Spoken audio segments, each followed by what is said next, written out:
Why should any business focus on building their business to sell it? Well, as you remember, my story is that what even got us motivated to go this route was because um, in 2003 I got stage 4 cancer, and through the 5 years of getting myself treated at Mayo, I realized that my exposure to petrochemicals is maybe what caused my cancer. So in 2008, when I got done with Mayo, um, I I was in a situation where I either had to sell my auto dealership or continue to run it and possibly not be there for my kids and for my family. So I chose to sell, which was unfortunately not a good time to sell it. But there was that circumstance, again, that health circumstance that kind of forced me to sell at a time and on terms that I didn't want to sell. And that raised a red flag in my mind, but I didn't, it was just, to me, it was just a circumstance. Well, then what was it, 4 years ago, my brother up in the UP, he called me up and he had terminal cancer, and he asked me to help him, or actually take over and sell his business. So there was another situation where when I started putting those two together, I realized that there were probably an awful lot of people like my brother and myself who probably had to end up selling their business on a timeline and or terms and or price that was not of their choosing. So then when we started doing some research, we found out that about 80% of small businesses actually are not saleable on the timeline and terms of the small business owner's choosing, because they do not pass the due diligence test. So that's how we created this program. And we knew that there were at least 5 areas that you had to focus on in order to make your business so that if you had to sell it tomorrow, it would be attractive enough to an outside buyer to give you the terms and the price that you wanted. Now, frankly, I mean, everybody transitions their business eventually, but it doesn't mean that necessarily everybody's going to sell their business in the next year or in the next 2 or 3 years. But by building your business as if you were going to sell it tomorrow, you're creating a business that is worth owning. You may not even decide you want to sell it, right? Because now all of a sudden you've got the things in place. You've got a mission and guiding principle statement that empowers and engages and motivates employees and customers. You've got a system in place that helps you to build and retain the superstars, the 5%ers or the 20%ers that generate 80%. You've got a marketing system in place that focuses on the target audience and focuses on the uniqueness that you have in your business. And you've got a message that resonates and sets you apart from the marketplace. You've got positive cash flow, which that's probably the number one thing we see, right? Besides the mission guiding principles, is that people don't have consistent processes in place to have positive cash flow, day in and day out, week in and week out, and then systematizing the key processes. So those are really the 5 main areas that we focus on. So when you take that mindset that you're going to build your business as if you were going to sell it tomorrow, and if it's in 2 years you're going to sell it, or 20 years, doesn't make any difference. You've got a business that is attractive enough that anybody would want to buy it and can buy it. So what could you expect so go back to your scenario. Like we had talked about this before, like, what did you expect? You expected to have this for another 20 years. What's the mindset? Like, the mindset is like, well, but kind of like all of our mindsets for a lot of things is like, well, by the time I get there, it'll be ready. Right. Yeah, I didn't give a proactive thought. I mean, I was running my business well, but of course 2008 I mean, that was the pits for the auto industry anyway. The economy was bad, but yeah, I figured, I was in my, I was just 50 at the time. I figured I had 20, 25 years. My business would be paid off. I'd have my kids in the business. I wasn't thinking about building it to sell it tomorrow. Um, and then when I had to take over running my brother's business and getting that sold, that same flag started going off. And I realized here again, I mean, he's running a business like most small business owners do. We take our perks. It isn't just the salary that we take out of it. I mean, we've got our cars in there, we've got our insurance in there, and that's what you do. That's the benefit of owning a small business is it funds your lifestyle.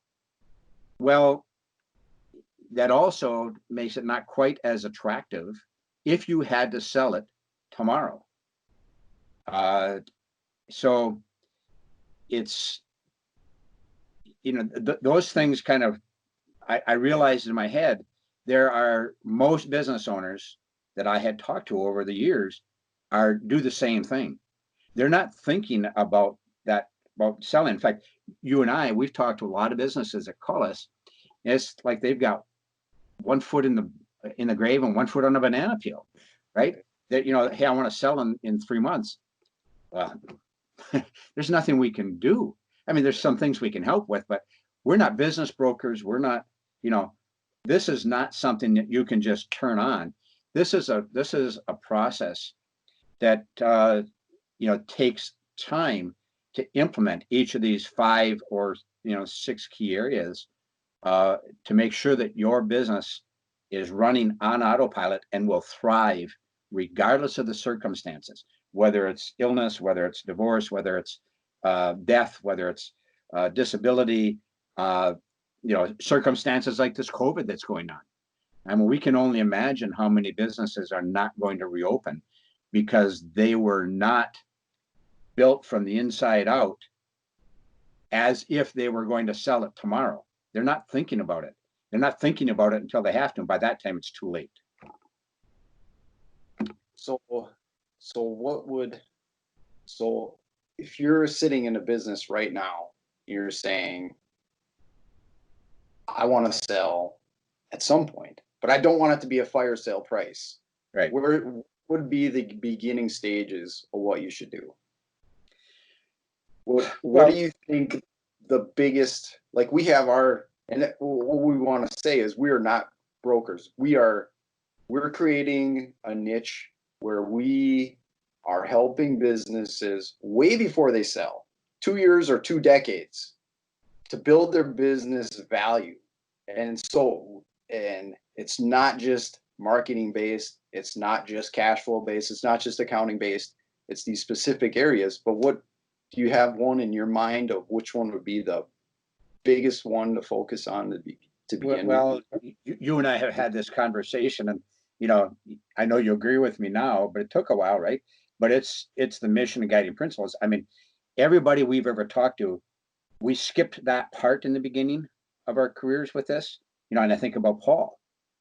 We went right for the marketing and kind of the cash flow, but in the end, we had to keep coming back to the mission and guiding principles and getting those aligned, because if it's like beginning with the end in mind, if that isn't right, everything else is so much harder. But when you've got that right, you can conquer the world. In some cases, that might be all somebody needs to do, but it's not going to take them 100% there. But it's certainly going to take them a lot farther along.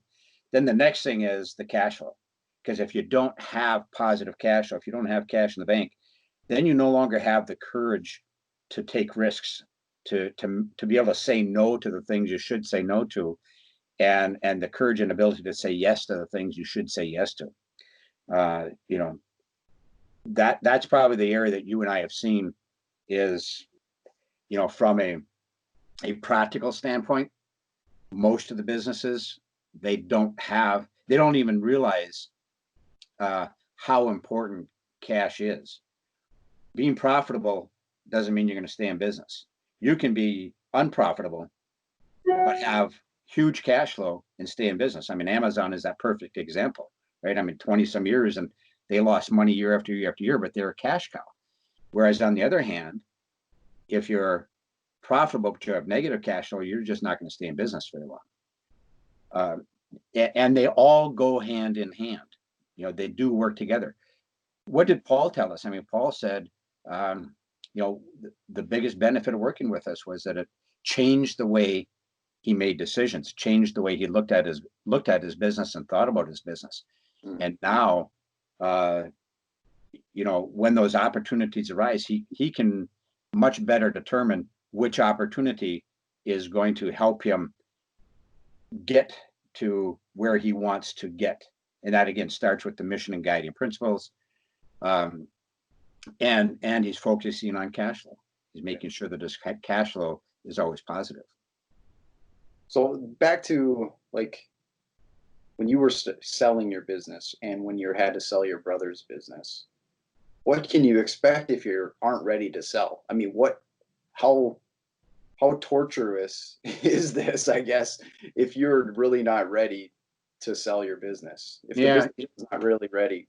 Yeah. You know, in my brother's case, you know, he told me what he wanted. And while I didn't know his business per se, you know, I know enough about business to be able to value something, at least a kind of a rule of thumb type of thing. And I knew that it wasn't near anywhere near that kind of money. And it turned out it wasn't, because we did get an evaluation. But I think, and I did tell my brother, I said, you know, give me 18 months, 3 years, preferably, we can get the kind of money you want. But there are things we have to change about the way you do business. Because again, I mean, let's say, I don't know what he was taking. I don't remember what he was taking out in a salary, but it was a hefty salary. But also, he was taking almost that same amount out in perks. And that's his right as a small business owner. Well, those things, they affect the value of the business. They make it not as attractive to just anybody. Your pool of buyers becomes much thinner.